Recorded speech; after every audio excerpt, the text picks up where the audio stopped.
I was at that cozy little dive bar downtown when I first bumped into Alex. My friend, Jess, dragged me there after work, promising it'd be a chill night. Little did I know, it would change everything. "Come on, Tasha, it'll be fun.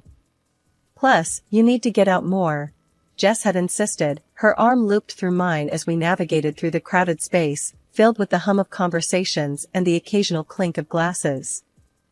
I was scanning the room, taking in the mismatched furniture and dim lighting, when I accidentally collided with someone. "Watch where you're going," I blurted out, before even looking up. "Sorry about that," a deep, amused voice responded. It was Alex.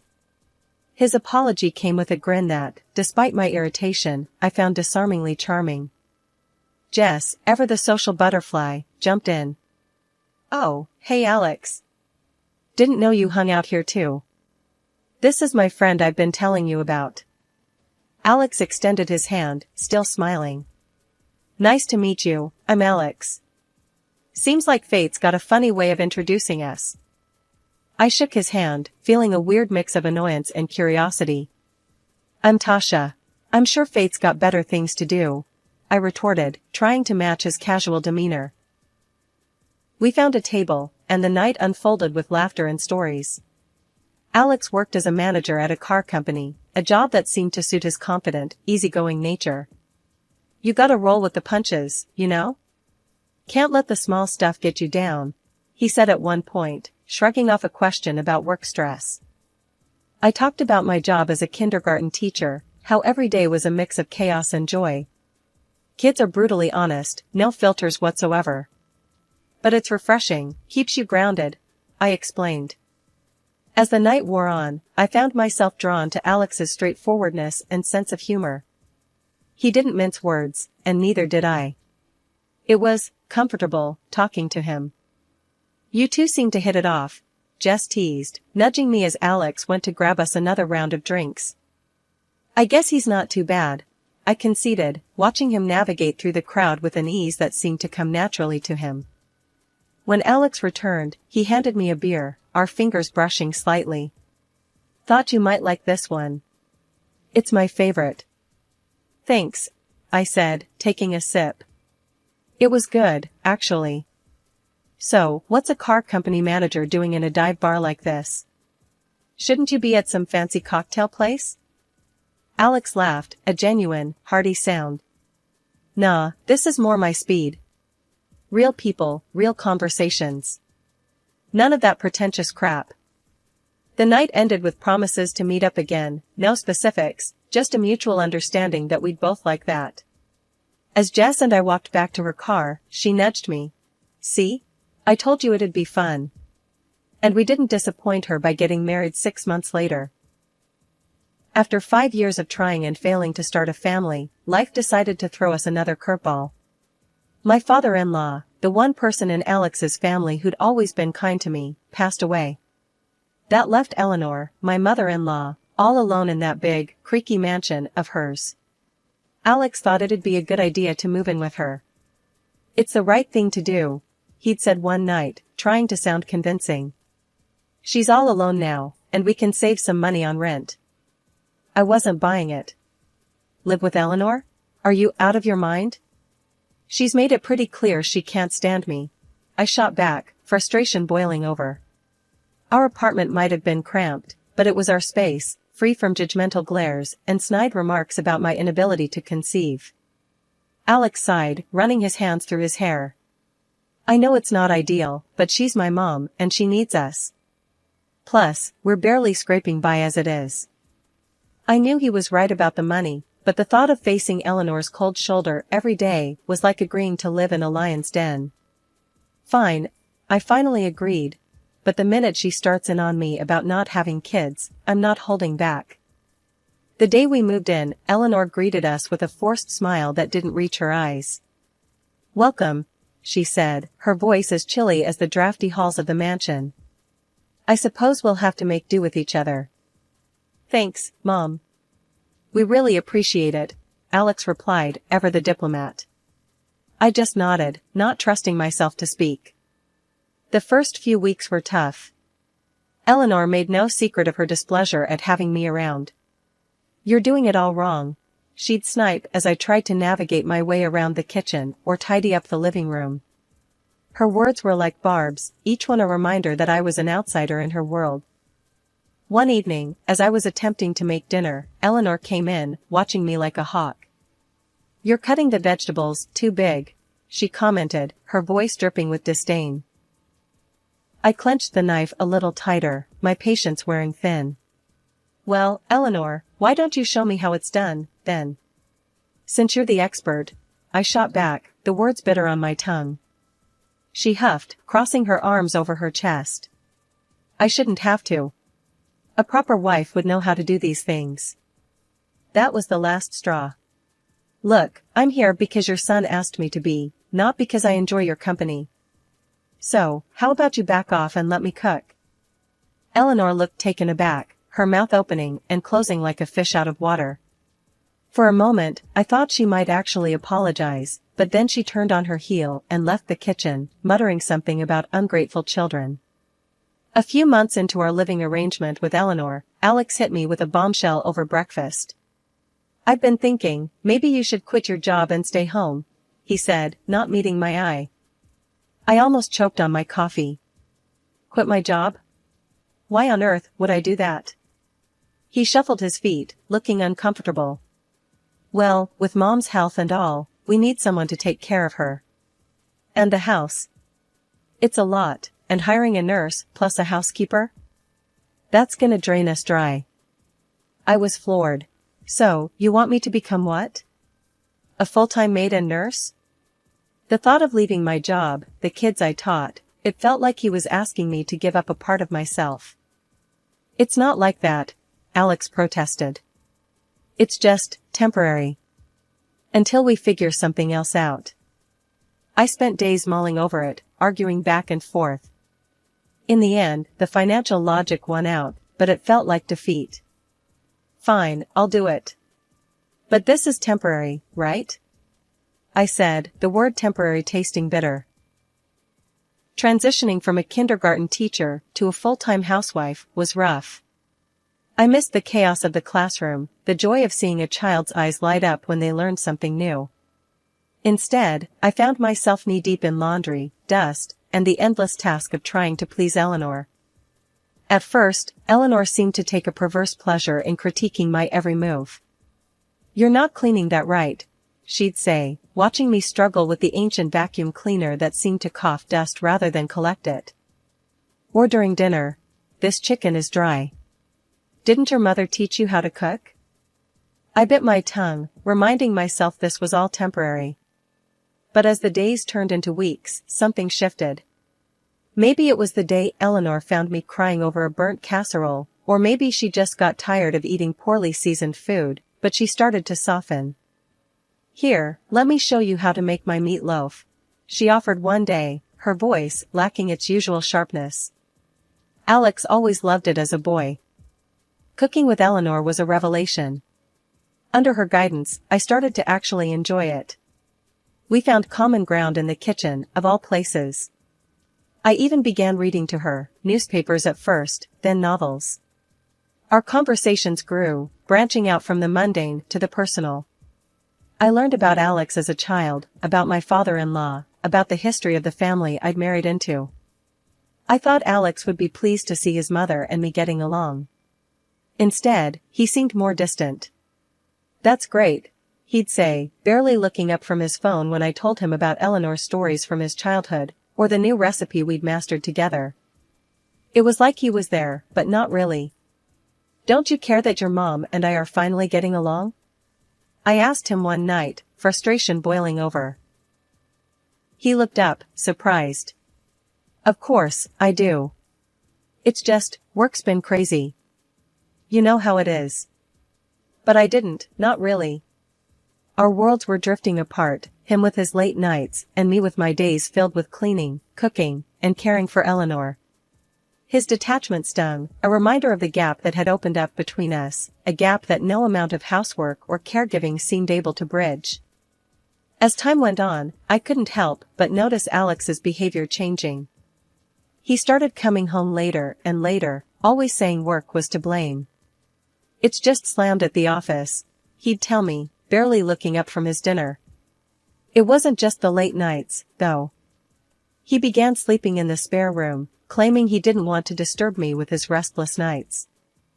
Then there was Sarah, Alex's sister, who seemed to enjoy poking fun at me whenever she visited. "Nice place you've got here. Fits you perfectly, old and kinda sad," she'd say with a snicker, glancing around the mansion with disdain. Every time she showed up, it was like she had a sixth sense for when we were struggling the most. "Mum, I need some money," she'd demand, not even a hello. And like clockwork, Eleanor would open her purse, no questions asked. Eleanor's health was on a steady decline, and one day, it hit a new low. She couldn't even get herself into the bath. She called for Sarah, who was over at the time, but all she got was a cold shoulder. "I'm not here to bathe you, Mother." "Figure it out," Sarah snapped, before storming out. Hearing the hurt in Eleanor's voice as she cried broke something in me. I found her in her room, tears streaming down her face. "I'll help you," I said softly, putting aside the years of tension between us. From that day on, our relationship took a turn I never expected. She started opening up, treating me more like a daughter than an unwanted guest. Amidst all this, Alex dropped another bombshell: he'd bought an apartment near his work. "It's easier with the late hours. Saves me the commute," he explained one evening, almost as an afterthought. Curious, I asked to see it. "Can I visit? Just to see where you're staying?" His reaction was swift and sharp. "It's just a basic place, nothing to see. Not a museum." The real kicker came from Eleanor, of all people. One quiet afternoon, she pulled me aside, her voice barely above a whisper. "He bought that apartment with my money. Put it in my name, too. Even the utility bills come out of my account." I was stunned. How had things gotten to this point? The man I gave up my career for was leading a double life funded by his mother. And here I was, caught in the middle of a family I was trying to fit into, now bound by secrets and lies. The mansion, once a symbol of decay and neglected history, began its transformation on a chilly morning that promised change. I had spent countless nights researching, planning, and dreaming. The thought of Sarah's mocking words spurred me on, igniting a fire within me to prove her wrong. I approached Eleanor with my proposal, armed with sketches and color swatches. "Eleanor, I've been thinking," I started, hesitating only for a moment. "The house, it's beautiful, but it could use some love. What do you say we give it a bit of a facelift?" Eleanor peered at me over her reading glasses, the corners of her mouth twitching. "You want to fix up this old place?" she asked, skepticism woven through her words. "Yes, I think it could really brighten things up. Make it feel more like a home again," I replied, my voice steadier than I felt. To my surprise, Eleanor warmed to the idea. "Well, I suppose it wouldn't hurt to freshen things up a bit. Lord knows it's been ages since anything new happened around here." Encouraged by her agreement, I threw myself into the work. The days blurred into a symphony of paint splatters, wallpaper glue, and the screech of sandpaper against wood. Eleanor would often sit by, watching as I transformed her home, piece by piece. Sometimes, she'd even offer a tip or two, her tone softer, almost nostalgic. Back in my day, we would have chosen a more subdued color. "But I must admit, this brightness brings a certain life to the room," Eleanor commented one afternoon as I stepped back to admire the newly painted living room walls. Eleanor couldn't hide her delight. She started inviting her old friends over, showing off the renovations with a pride I hadn't seen in her before. "Look what my daughter has done," she'd boast, her arm around me. It was the first time she'd ever referred to me that way in public, and it warmed my heart. Alex, however, was less than pleased.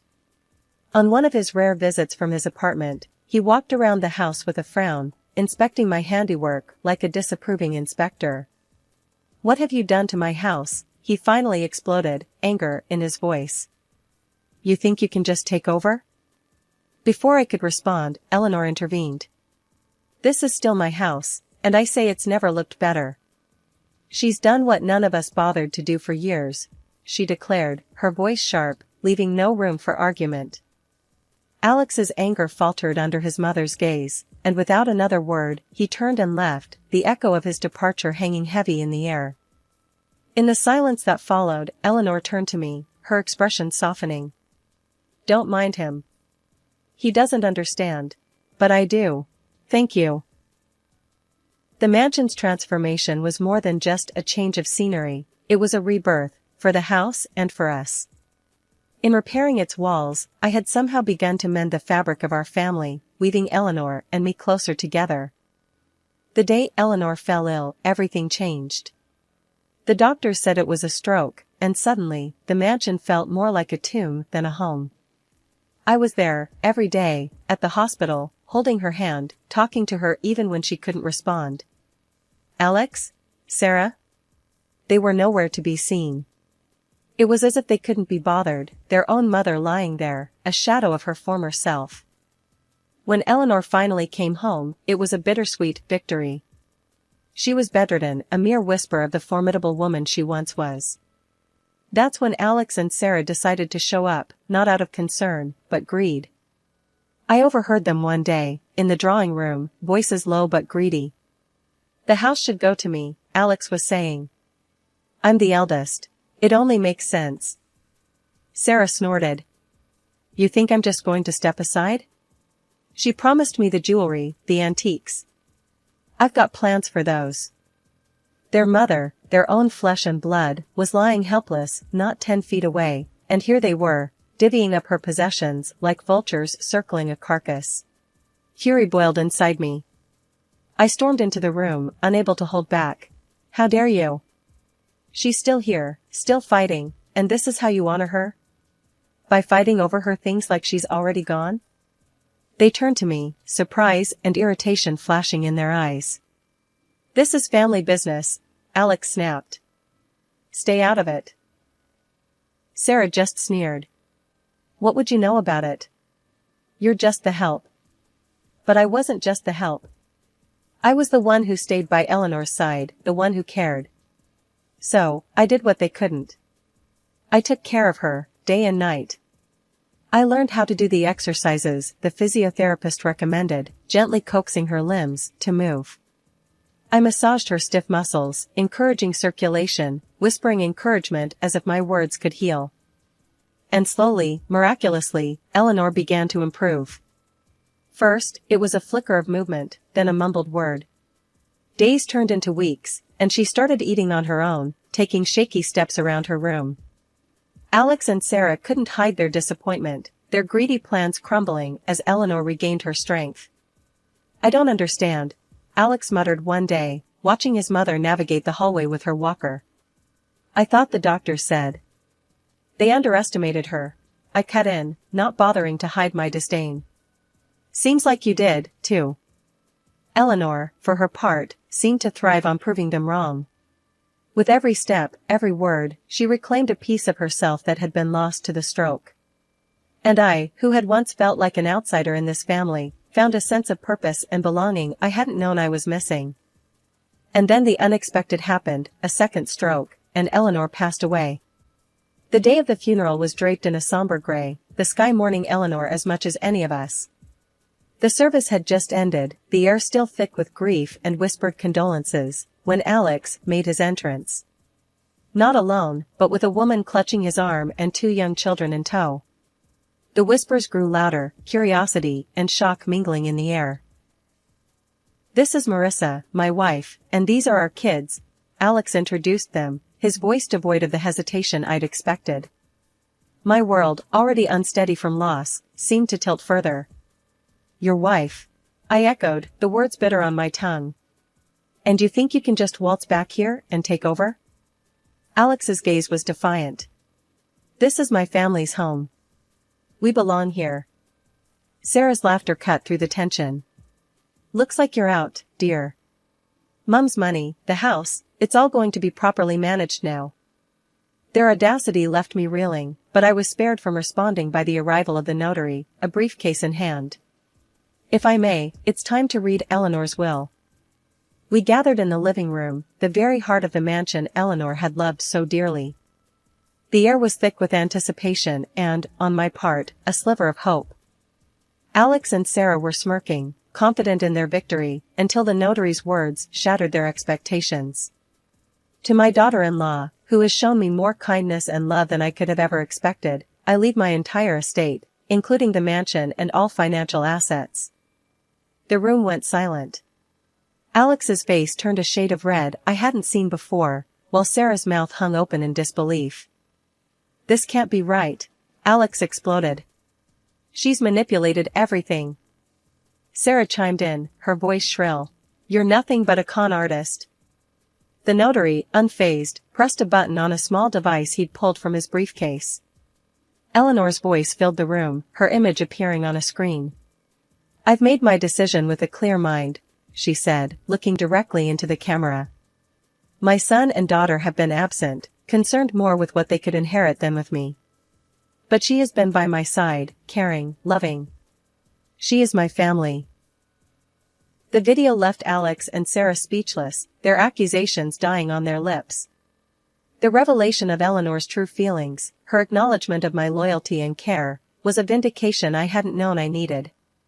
Alex, defeated and angry, stormed out, Marissa and the children trailing behind him. Sarah, her dreams of wealth evaporated, slinked away without another word. The mansion, once a battleground of wills and familial duty, was now truly mine. But it felt hollow without Eleanor. I wandered its halls, her words echoing in my heart. "She is my family." Starting fresh, right after the will reading that flipped my world upside down, I didn't waste any time. I filed for divorce from Alex faster than you'd believe. It was clear as day that whatever we had was buried under lies and betrayal. Plus, with the mansion and that apartment now legally mine, I had the grounds to kick him out. "You need to leave," I told him, my voice firm, leaving no room for argument. "The apartment, it's mine now. You and your new family need to find somewhere else." Alex tried to argue, his face red with anger and frustration. "You can't just throw us out. Where are we supposed to go?" "That's not my problem anymore." "You made your choices, Alex," I shot back, tired of his excuses, tired of the drama. He left, cursing under his breath, and that was that. He and his second family started hopping from one rental to another. I heard through the grapevine that it wasn't going well for him, but that piece of news didn't stir anything in me anymore. Adjusting to the quiet after the storm of betrayal and legal battles was no easy feat, but I found solace in the familiar walls of the mansion, now truly mine. It was during one of these quiet afternoons, as I was enjoying a rare moment of peace in the garden, that Sarah showed up, looking more worn down than I'd ever seen her. "Hey," she called out, her voice lacking its usual bite. "Can we talk?" I stood up, brushing the dirt from my hands. "Sure, Sarah. What's on your mind?" She shuffled her feet, looking anywhere but at me. "I'm in a bit of a bind. The debts, they're piling up, and She choked on her words, the bravado that had defined her now gone. I crossed my arms, the weight of her past actions hanging between us. "You're asking me for money." "It's not just for me. I've got nowhere else to turn," she admitted, finally meeting my gaze. The part of me that had endured her laughter, her scorn, wanted to turn her away. But standing there, I realized that holding on to anger would only weigh me down. "Sarah, I can't help you. Not after everything." Her face fell, the last shred of hope vanishing. I get it. I was horrible to you and Mom. I just thought, maybe it's time you faced the consequences of your actions." "Like I had to," I said, not unkindly. "You need to figure this out on your own." She nodded, a resigned acceptance in her posture. "Yeah, I guess I do." Without another word, she turned and walked away, leaving me alone with my thoughts. In the weeks that followed, I threw myself into my work, reconnecting with friends and slowly rebuilding the life that had been upended. The mansion, once a battleground of familial strife, began to feel like a home again. I found joy in small things, like the way the morning light filtered through the windows or the laughter of friends gathered in the newly renovated kitchen. Alex and his new family, Sarah and her debts, became distant echoes of a life I had once been a part of. In letting go, I found peace and a sense of freedom I hadn't known I was missing.